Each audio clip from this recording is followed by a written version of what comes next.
Should be live now. Everybody hear us? You good? Welcome to the James Deane Show. There it is. It's definitely how it seemed in the finals. I'm from the announcer side, that's for sure. Oh my gosh, here we go. I'm right here. What? Oh, come on. I'm trying to. Hey, listen. I thought you had it right off the bat. I got to make it interesting. Okay. That's it. Fair enough. Whenever it feels like it's going to go one way immediately, you got to play it a little bit to bring that tension. Because I immediately just go, well, that was it. James Deane screwed up. Matt Field wins. That's not a great way to end the show. That's what I wanted, yeah. Yeah, well, I mean. Well, that's what you want too, so. Yeah, because then I can be like, I'm done for the night. Let's go. But, I mean, really, I feel like this is the Heatwave visual shows at this point. Quite the podium for Heatwave. That's super cool for them. I know Shatland Mike, he was obviously happy about the GT side of things. I mean, we traded hats. That's why I look so ridiculous. Oh, yeah. I mean, it doesn't quite fit, but it's all good. My ears are tucking. You do that on bro? I mean, was it Alec Conadale always tucked his ears in under his hat? Bro style, dude. Every bro.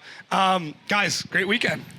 Beautiful weather, crowd, nuts. How's everybody feeling? We can start at him, work our way this way, give Matt some time to think. No, it was great. The crowd here is amazing. The vibe, the energy, really good. The track, I'm thankful that some big changes were made on the track. I still think it's a challenging track, but challenging in different ways. Before, it was just such a narrow little alleyway to get into leaving the bank. Now there's a little bit more margin to like really let our cars ring out on the bank. Dude, are you even slowing down coming off the bank? I feel like you just left foot brake, add some angle, keep your foot to the floor, and you downshift at some point.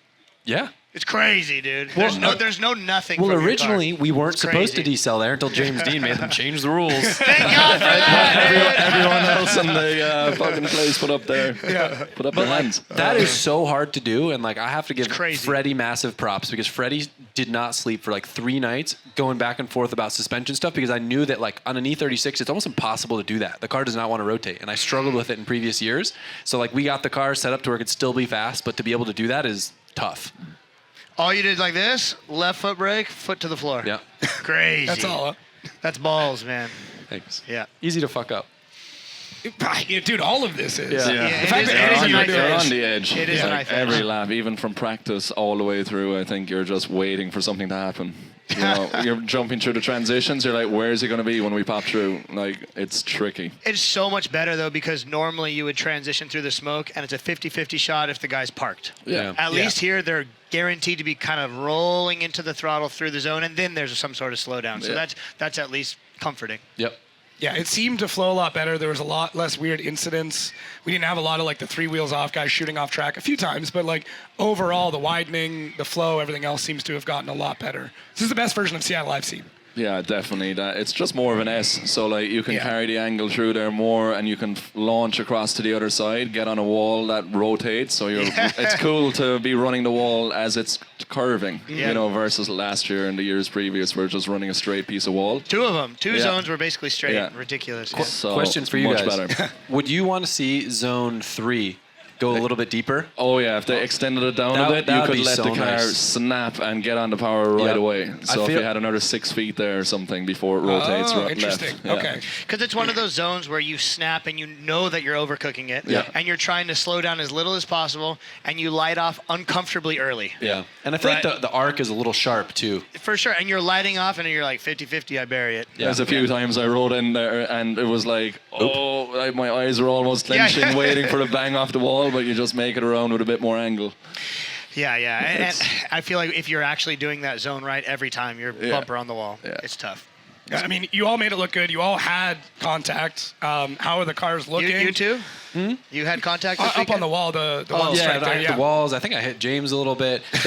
If I can touch on the Dylan thing real quick. Yeah, let's go for it. That sucked. I would be so angry if I was in Dylan's shoes. It was one of those scenarios where like I threw a lot of angle in the last corner, and I probably would have done the like wise fab like crab walk across the finish line, and it probably would have gone in his favor. But because he hit me, I wasn't able to finish it, and it went the other way. Did you spin, bro? That's all we want to know. No, I didn't spin. Did you spin?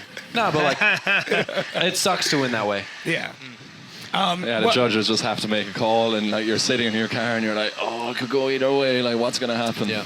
What the judges brought up without spoiling the breakdown show was essentially Dylan wasn't in the right spot. He came in on that angle. He should have been back. If he was back further on you and kind of center punched your car, it would have been a lot more obvious as to what was going to happen. But because of that nose on nose, it's then up to the decision. And really, you're doing what you're supposed to do. We can't predict what could have happened. Yeah. He was doing something he wasn't supposed to do by diving in on a straight line in that section. Yeah. So it is crazy that this is basically a full contact sport nowadays. Oh, yeah. Like we're all very respectful all through practice, and then by 16, like respect goes out the window. Yeah.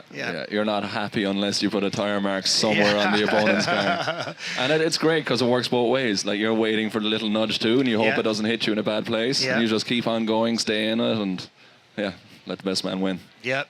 Especially with these type of tracks where you have the pop through transition. Yeah. I feel like every time when I make it right, that was a gamble. First, I could have plowed him. I could have T-boned him and hurt the guy. I could have, if he's a left-hand drive guy, I could literally hurt him for how hard I'm charging through the smoke. 'Cause you can't really see on a lot of these transitions. Yeah, it looks super, super tough. Even up on the bank, it looked like on a couple of runs you were a little fidgety throughout the whole thing, and then at some point it just kind of all settled in. I don't know if that was a mentality, a driver setup thing. I'm not sure, but it looked like. Talking lead or we talking chase here? What are we I talking? mean, a little bit of both. I mean, lead's the easiest one to be like, that's completely in your control, right? Yep. The chase, you're going to react to what's going on, and I think all three of you did a great job of like, if somebody else added a bit more angle, all three of you kind of followed suit. But in the lead, it looked like you, as the event went on, really developed how smooth you could make that look, especially on outside zone 1. I think it was difficult. I mean, James touched on it too. Right after 16, the track loosened up, and Definitely. then my brain was like, "Okay, do that." But then, as the day goes on and marbles build up, and then somebody runs a ripper of a lap, then the marbles go away, and then the sun comes over. So I really feel like it was changing so much, and I don't know if anybody understands how much of a razor's edge we're actually on when you're on the high line.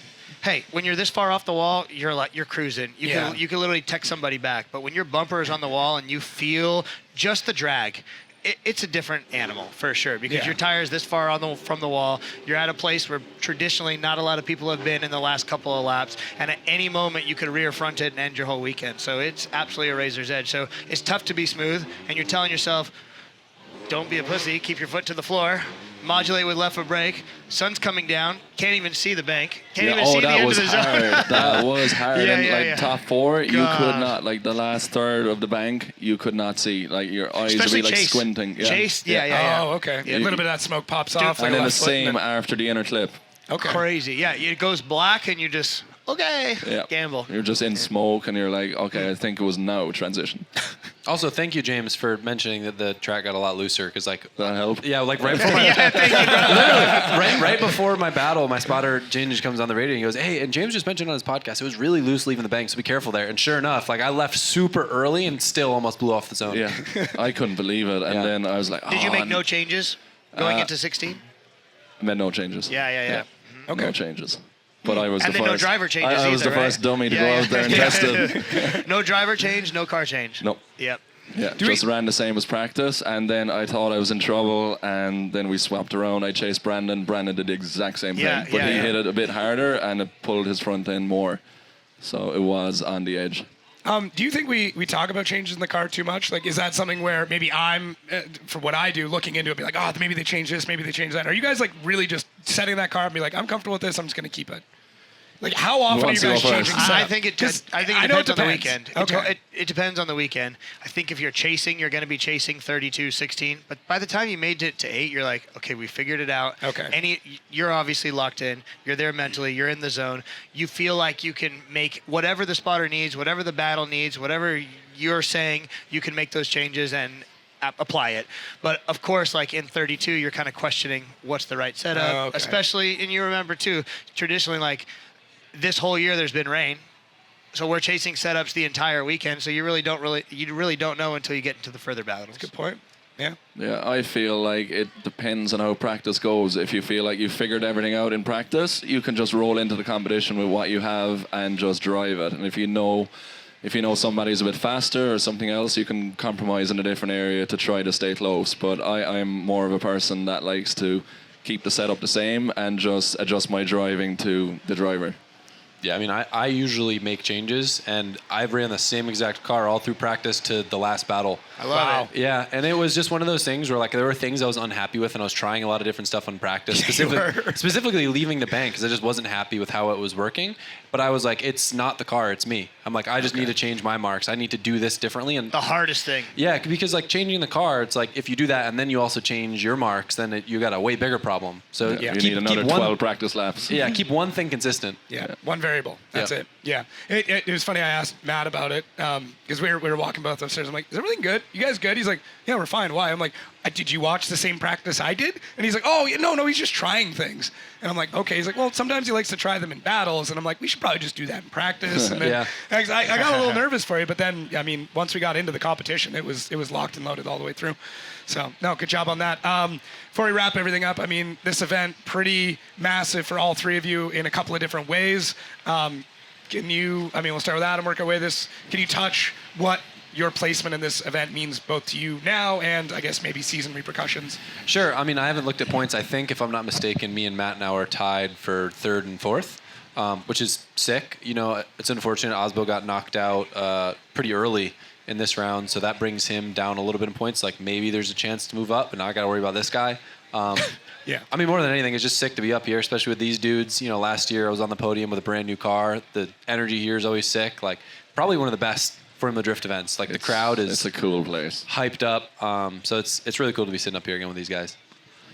Yeah, for me, I'm very unfortunate to see that happen to Asbo, but that could happen to me next round. You know, anything can happen in this sport. It's so unpredictable. You just don't know what to expect. But, you know, when a situation like that happens, you kind of, in my head anyway, I was like, don't worry about that. Don't think about, oh, this is my time to make up ground or whatever. I just tried to take it one battle at a time like it's the first round. So I'm not really at all thinking about the championship. I'm just like, okay, who are we battling next? And just enjoy it and try your best, and that's all you can do.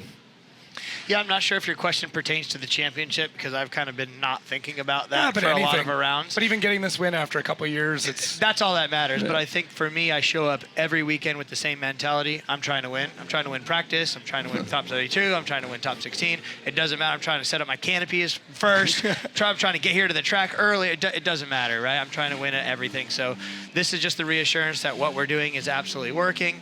Some weekends you have the best car. Some weekends you're the best driver. Some weekends you have the worst car, and you still find yourself on the podium. So the sport is absolutely insane. And coming to this track, in my opinion, is one of the hardest tracks on the entire circuit. Like, we just came from St. Louis, which is hard in its own way, but realistically, you have a lot less on the line. You can kill yourself here. You can roll your car over. Yeah. There's so much on the line. And when the sun is setting and you're going into the final battles and your foot to the floor, even though you can't see a single thing. So for me to get this win here means a lot because traditionally I think I drive pretty good here, but I've never gotten the result. So this is my first win here. And of course, it makes it even better beating this guy who, again, is the hardest guy to beat in drifting. Hands down. Great. Yep. Guys, thank you so much for this. Thank you, everyone, for sticking around. Hope you enjoyed the show. For everybody listening and watching Thank at you home, all. love these shows. Thanks for all the support, and we'll catch everybody real soon. Thank you guys. Thank you.